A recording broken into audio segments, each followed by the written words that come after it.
Yeah, classical ballet. My gosh. Yeah. Everybody's child, you know, if you're lucky enough to get them into ballet, because it gives them tremendous grace. But I think as the time goes on and you learn more about dancing, you're terribly afraid that they're going to choose it as a career, because it's so, not only is it difficult, but it seems like almost a dead end unless you're terribly good at it. Well, it helped my acting a lot. Did it? I mean, I have a lot of, you know, memory and poise, and I'm not too nervous. Tremendous discipline, I would also Yeah, there's imagine. a lot of discipline, and she I love moves it. really well, too, on camera. I mean, just even in the smallest thing that you wouldn't notice, but it's just a grace in front of the cameras and an ease that she has. For a little quirky guy like me, it's real frightening to be with this person who just moves so well, and everything's so easy. You know, we and describe relaxed. him as kind of hyper all the time, and he's hopping up and hopping down. It must make an interesting pair to watch. We hope, yeah. You were 11 years studying dancing? Yeah. What's it like to be involved in a company of dancers or studying dance? I mean, do they get along, or are there a lot of, I don't know, backbiting and fighting and jealousies and so forth? Well, you're really close-knit. I mean, everything in the dressing room, you discuss everything. It's like being, you know, in the sports. You know, it really is like a sports thing, because you're there together. And you get along, but it's very competitive. There's few parts, and it's not as competitive with acting, I find, because everyone's different, you know. Gee, with all that behind you, you must be rather amused when people complain about working a few little hours a week extra. Yeah, when they complain about, like, a bruise or something, you know, every day was so tough. Yeah, you know? well, I admire you for, first of all, knowing when to get out, but also the 11 years you put in. Now, you did all the right moves with Tom Cruise. Did a terrific job in that. Now, Tom's a nice guy to work with. Ah, Yeah. great guy. What's he compared to this fellow to work with?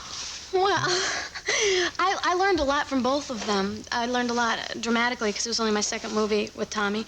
And from Michael, I don't know anything about comedy, and his timing is so perfect and wonderful. I really learned a lot.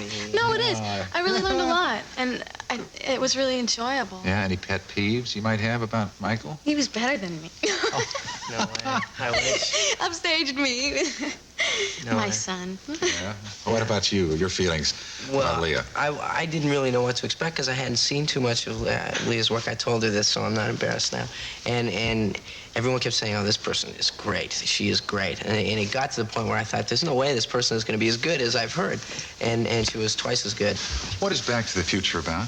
Well, I think it's about this kid who goes back in time and meets his parents when they were young, before he was born, and he changes fate, and he has to repair his damage. Let's take a look at a moment from Back to the Future. Go to it, kid. Hey, George, buddy, I have been looking all over for you. Do you remember me? The guy who saved your life the other day? Oh, yeah. Good. There's somebody I'd like you to meet.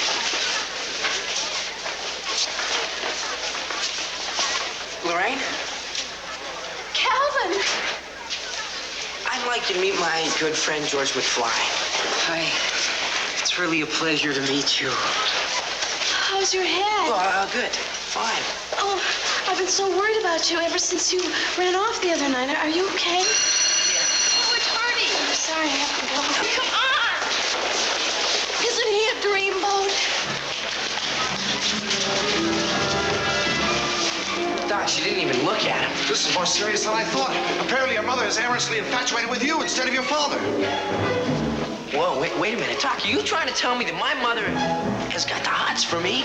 Precisely. Whoa, this is heavy. There's that word again, heavy.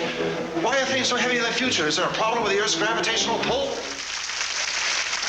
terrific. Well, I look forward to seeing it. I look forward to seeing you, too. Is Steven Spielberg an imposing person?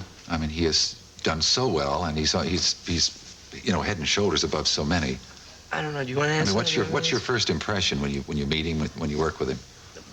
I think he's a nice guy. Yeah. He's a great guy. Yeah. He just happens to be really bright. He's just a guy, you know. That's what's. Yeah. I can't imagine what it would have been like back in the days of like Louis B. Mayer or all these guys, you know, these moguls. And I think people might picture Steven that way, as this guy with all this power, and he wields it readily, you know.